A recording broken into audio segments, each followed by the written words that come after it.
안녕하세요. 오늘은 303번째 책을 서평하도록 하겠는데요. 요즘 근래에 제가 책을 이렇게 소개하는 일이 많지 않았습니다. 그 이유는 뭐 개인적으로 여러 가지 시간이 좀 바쁘고 그래서 그랬습니다. 오늘은 좀 시간을 내서 책을 소개하려고 하는데, 사실 우리가 일본 그러면 굉장히 그 우리 내리 속에 좋지 않는 그런 생각이 있습니다. 저도 일제 시대는 경험하지 못했지만 저희 할아버지, 증조 할아버지들이 늘 일본 사람에 대한 얘기를 들어가지고 일본 사람들에 대해서 조금 좋지 않는 그런 생각을 가지고 있습니다.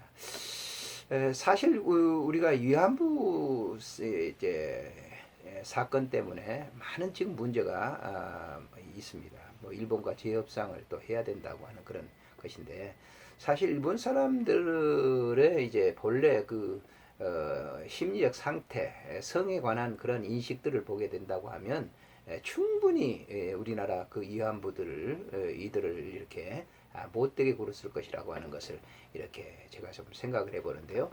마치 그러던 차에 이제 그 일본 성풍속으로 보는 일본 문화라고 하는 이 책을 뭐 오래전에 읽었습니다만은 다시 한번 소개를 하려고 하는데요. 이 책은요, 이경덕 씨가 썼는데, 이경덕 씨는 한양대학교 철학과를 졸업하고 일본 동경대학원에서 수학을 하신 분입니다. 현재 전문 번역 작가로 활동 중에 있고 문학, 철학, 인문학과 등 여러 분야의 탁월한 번역 작품을 선보였던 그런 분이죠. 그래서 물론 일본에서 공부를 했기 때문에 성풍속으로 보는 일본 문화에 대해서 뭐 깊이 있게 뭐 다뤘다기보다는 늘 있는 그런 것들을 갖다 이렇게 소개한 책이라고 이렇게 볼 수가 있는데요. 이 책을 보면 이제 뭐 여러 가지 사파들이 좀 있는데, 이제 부끄러운 그런 부분들을 이렇게 이제 그림이지만은 가려놨어요. 그래서 좀 이런 것을 보면서 일본들의 성 풍속을 어느 정도 이해할 수가 있고요. 이 책의 목차를 이렇게 보게 되면, 차례를 보게 되면 일본인들의 그 성 문화에 대해서 잘 이해를 할 수가 있습니다. 먼저 이제 이분이 이 차례에 이런 머릿말을 쓰고 있습니다.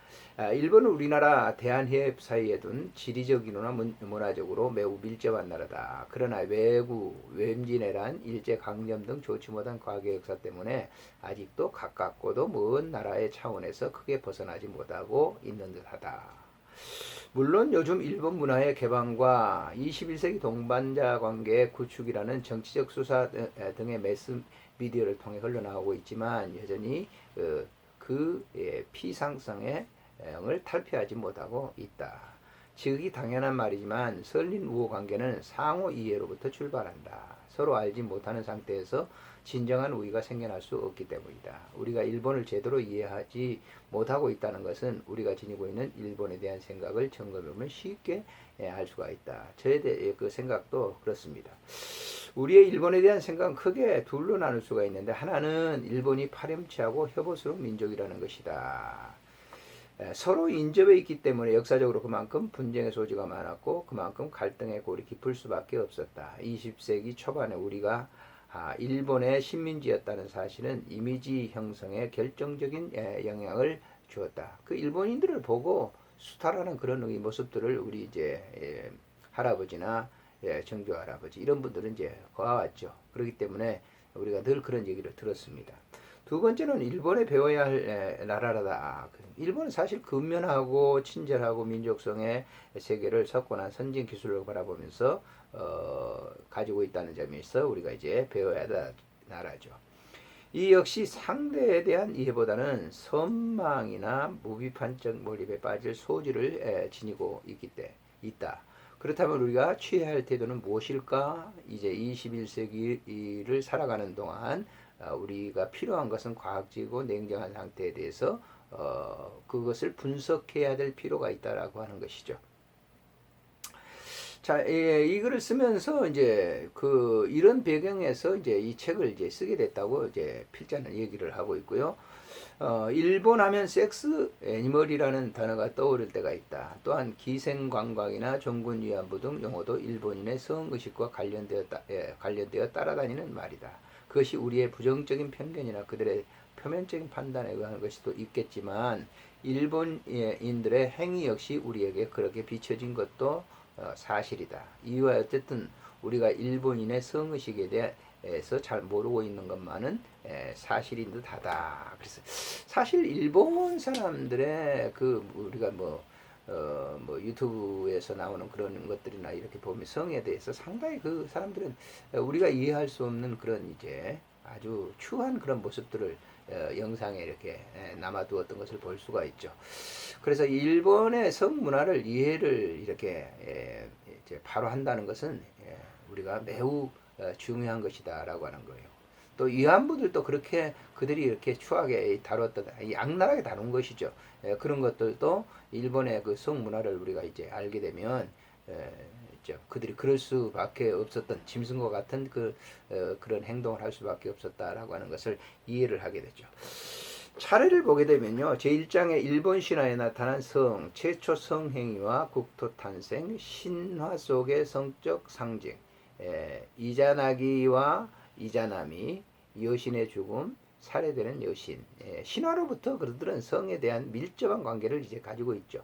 2장에서는 고사기와 일본 서기 속의 성 이야기, 고사기와 일본 서기, 나체로 춤을 추는 아메노 우즈메, 천황이 단명하게 된 이유, 야치호코의 사랑 노래, 음부에 찔린 화살, 태자의 근친상간, 옷 밖으로 드러나는 아름다움, 일본으로 간 신라 왕자 아메노히코, 노히보코라고.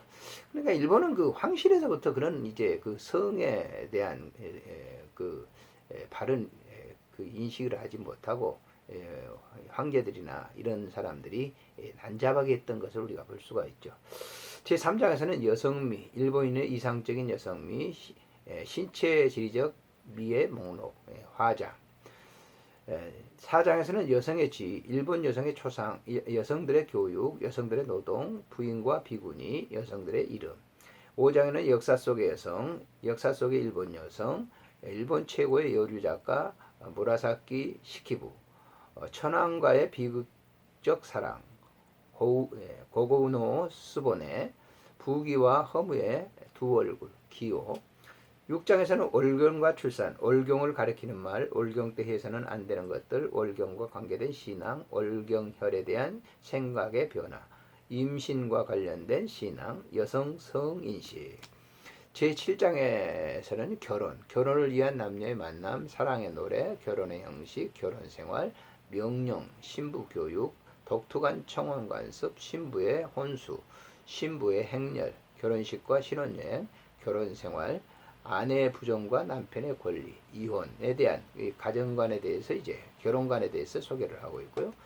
제8장에는 매춘입니다. 매춘의 기원과 일본, 요시와라의 매춘부 양성, 요시와라의 풍경, 허가되지 않는 매춘, 해외 매춘, 매춘부의 미덕과 비극, 매춘의 의식, 요시와라의 유학 언어, 매춘부의 주문, 신앙과 관습, 남색, 추나, 이런 것들이 아주 좀 심한 나라가 바로 일본이죠. 매춘 문화가 심한 나라가. 제9번째는 9장에는요, 성과 주술, 사랑의 주문, 기요히메의 안친의 애정, 일곱복신, 무녀, 호부, 덴구, 성을 상징하는 그림, 성을 주제로 하는 축제들이 일본에서는 굉장히 많죠. 제10장에서는 식물숭배와 성생활, 식물숭배, 신과 식물숭배, 몇몇 나무에 얽힌 이야기, 식물숭배 축제, 식물숭배의 변화, 이런 것들을 기록하고 있고요. 제11장에서는 성기숭배, 남성의 성기숭배, 여성의 성기숭배, 성기숭배와 신사, 상징으로서의 성기, 주술도구, 남성 성기에 대한 제사, 성기신앙, 성기숭배에 관한 F, 크라우스의 생각을 이렇게 기록을 하고 있습니다. 우리나라도 강원도를 갔다 오니까 남성의 성기를 갖다 이렇게 그렇게 그 만들어 놓은 것을 이렇게 봤습니다. 요즘은 그 성문화라고 하는 그 우리나라도 뭐 제주도 가니까 뭐 그 두 군데나 있던데 그런 것들이 이제 각 지방마다 이렇게 있어가지고 뭐 쉽지 않게 그런 이제 남성, 여성 성기들을 이렇게 볼 수가 있는 것이죠. 근데 일본은 이것이 아주 굉장히 심하다라고 하는 것이죠. 그래서 이제 성 프리즘을 통해 본 일본 문화 이제 편집자 후기로서 이렇게 기록을 하고 있습니다. 아무튼 일본 그인들의 그 성 문화를 바로 이해하려고 하면 바로 이 책을 이렇게 읽어보시는 게 퍽 도움이 될 것입니다. 성문 풍속으로 보는 일본 문화.